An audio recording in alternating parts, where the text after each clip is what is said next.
Ce n'est pas un secret, parce que vous savez qu'il faut bosser 2 fois plus en tant que femme pour être reconnue et respectée sur le plan professionnel.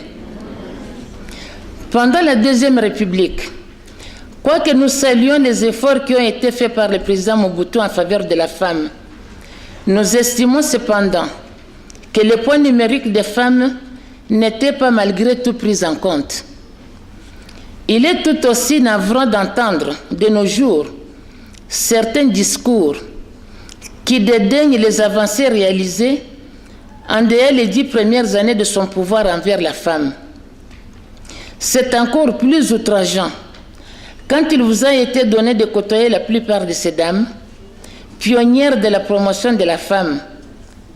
Tout n'était pas parfait, mais beaucoup de ces dames étaient méritantes. Excellences, Mesdames et Messieurs, en 1990, période du début de la démocratisation de notre pays, il faut se rappeler que les mutations politiques étaient entachées de violences verbales et physiques qui ont fait très peur aux femmes. Pour la plupart, elles ont alors préféré se retirer de la vie politique active, car elles ne se reconnaissaient pas dans ce type de combat peu respectueux de la dignité de ses compatriotes ou des pairs. C'était plus une escalade verbale qu'un combat d'idées. Personnellement, je condamne cette attitude de repli, car comme on le sait, choisir d'évoluer en politique ou de faire la politique, c'est aussi accepter de prendre des risques. La politique étant à tous égards un métier ingrat. Je partage l'idée selon laquelle que se complaire dans les nominations et refuser la compétition paraissait aux yeux des détracteurs de la femme comme une affirmation de leur faiblesse. Avec le multipartisme, on a vu naître une crielle de présidents fondateurs de partis politiques, avec cependant très peu de femmes dans les directions de ces nouveaux partis. Je dois avouer que souvent le sourire me venait aux lèvres quand je voyais les postes de prédilection auxquels on les destinait. Trésorière, chargée de propagande, chargée de mobilisation ou porte-parole, cela en disait long.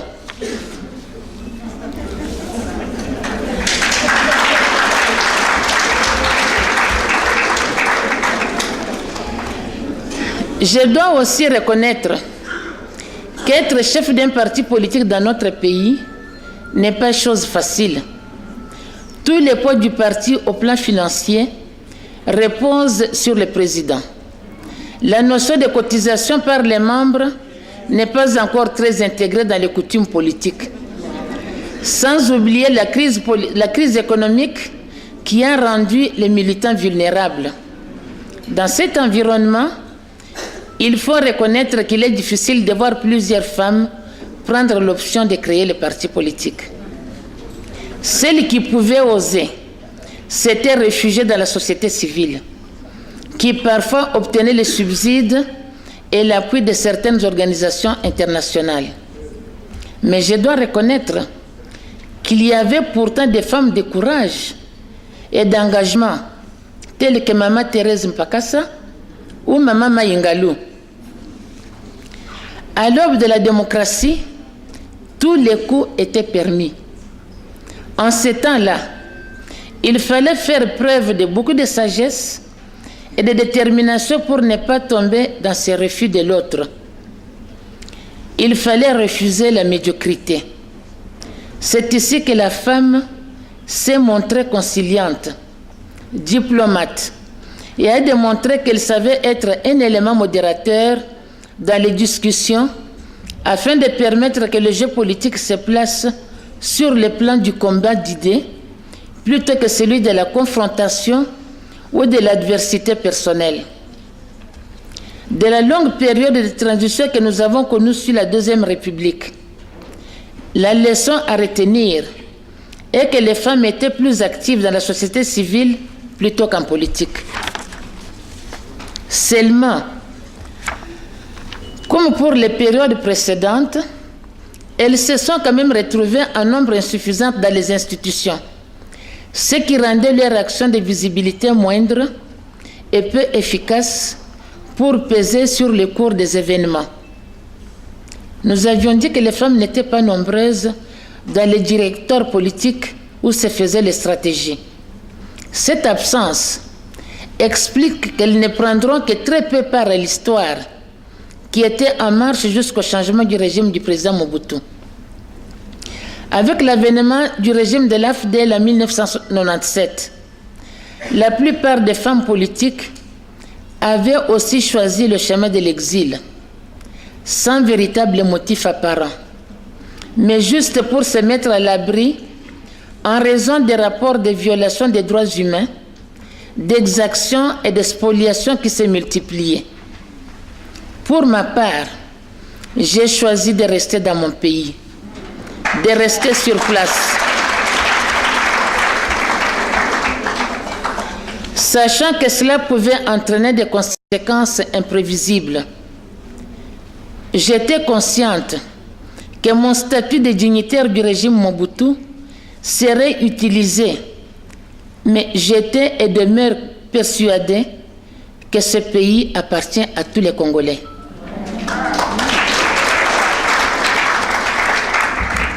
Je me sentais prête à continuer mon combat, à continuer mon engagement politique et à répondre ou justifier le cas échéant à tout questionnement.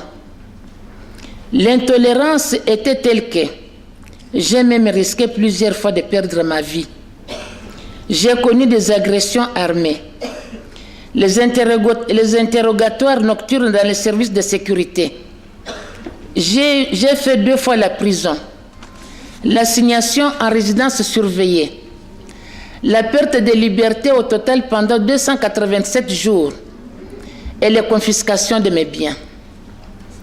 Infliger pareil traitement à une femme confirme ce que je vous ai dit tout au début de mon allocution, qu'en politique dans nos pays africains, il faut s'attendre à des risques, que la vengeance peut aveugler parfois un homme politique jusqu'à lui faire oublier qu'on est des adversaires et non des ennemis.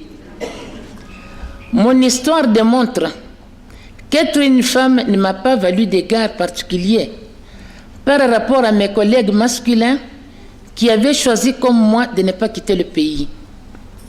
Mais il fallait m'assumer. Il fallait assumer mon destin et mon engagement dans la dignité. Cela a été mon parcours jusqu'aux négociations politiques de Sun City avec son dialogue intercongolais. Excellences, Mesdames et Messieurs, lors du dialogue intercongolais, les femmes de la société civile et les femmes politiques s'étaient battues pour faire peser la dimension genre. Nous avions obtenu, écrit noir sur blanc, que le partage du pouvoir équitable et équilibré devait permettre à la femme de se retrouver à tous les niveaux de responsabilité. Malgré cette reconnaissance du genre, dans les résolutions du dialogue et dans la constitution de la transition, et malgré le parrainage des Nations Unies, les leaders congolais ont préféré privilégier leurs intérêts égoïstes, en recourant même à des moyens peu recommandables, au détriment des accords qui étaient signés, donnant ainsi à la femme la possibilité de se retrouver à tous les niveaux de responsabilité. Et les écrits existent, ils sont là. C'est ainsi que lors de la mise en place des institutions de la transition après Sun City, dans l'espace présidentiel, on a préféré y mettre 2 vice-présidents, tous de l'Est, au lieu de rechercher l'équilibre par la présence de la femme, conformément à la teneur des accords politiques. Encore une fois, l'égoïsme masculin avait primé. Les chefs de composantes ont sacrifié les femmes, qui ne se sont pas retrouvées de manière paritaire dans les institutions. C'est cela la réelle politique en Afrique qui forge la carrière de la femme en politique. Cependant, malgré leur nombre limité, il faut quand même saluer le travail abattu par les femmes parlementaires et les femmes des autres institutions. Elles ont réussi malgré l'adversité et les difficultés. Une fois encore, à faire inscrire dans la Constitution, spécialement dans les articles 14 et 15, le principe de la parité homme-femme. Cette adhésion implicite et explicite du président de la République, Joseph Kabila, qui a promulgué la Constitution après le référendum de février 2006, est une très bonne chose que nous félicitons. Malheureusement, cela n'a pas été suivi d'effet au regard des mises en place consécutives aux élections de 2006. S'il est vrai que pour les fonctions électives, il est difficile d'exiger le strict respect de la parité, il n'est pas non plus moins vrai que dans les stratégies des partis politiques, ils peuvent mettre les moyens suffisants à la disposition des femmes pour battre campagne.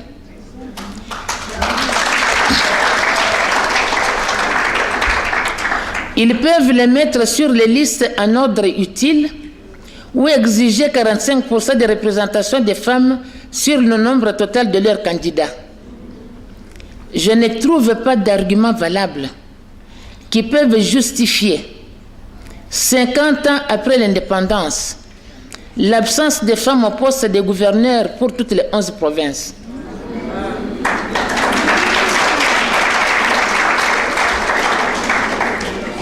Peu de femmes à la tête des entreprises publiques. Il n'y en a que 3 seulement.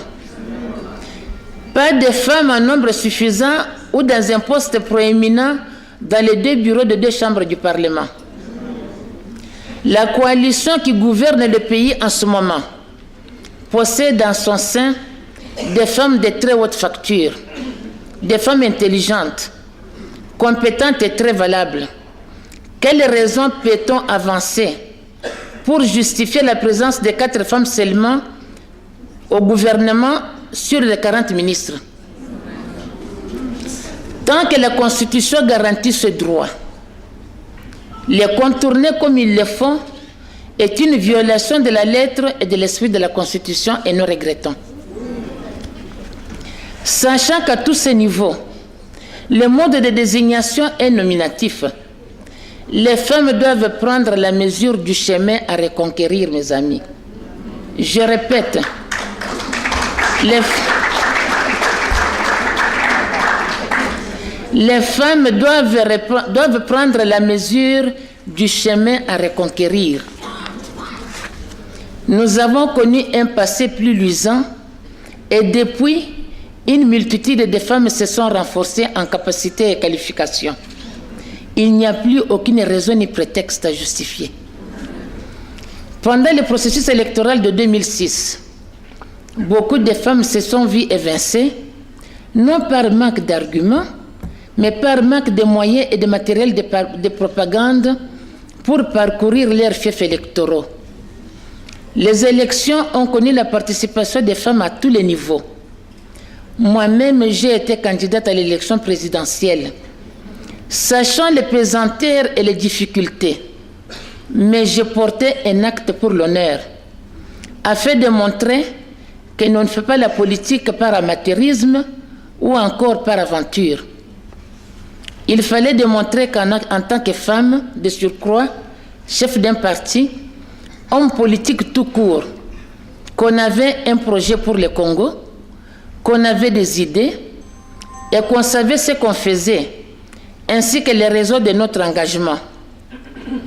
Il est bon qu'on s'habitue à l'idée qu'il est légitime pour la femme d'avoir des ambitions malgré la configuration de notre société et des forces du pouvoir. Soyons donc inspirés par ce qui se passe sous d'autres cieux. Je dénonce ici la naïveté des organismes des Nations Unies qui ont organisé plusieurs ateliers pour le renforcement des capacités des femmes, mais en oubliant de participer à la prise en charge de l'aspect éducation et formation civique de masse qui sont souverains primaires en dernier ressort. Des initiatives d'éducation civique sur les enjeux électoraux à tous les échelons sont donc les bienvenus comme préalable aux élections. Le peuple doit savoir que les voix doivent aller aux candidats qui ont les meilleurs projets de société. Les élections ne peuvent pas se jouer à coups de t-shirts, de pagnes et de casiers de bière.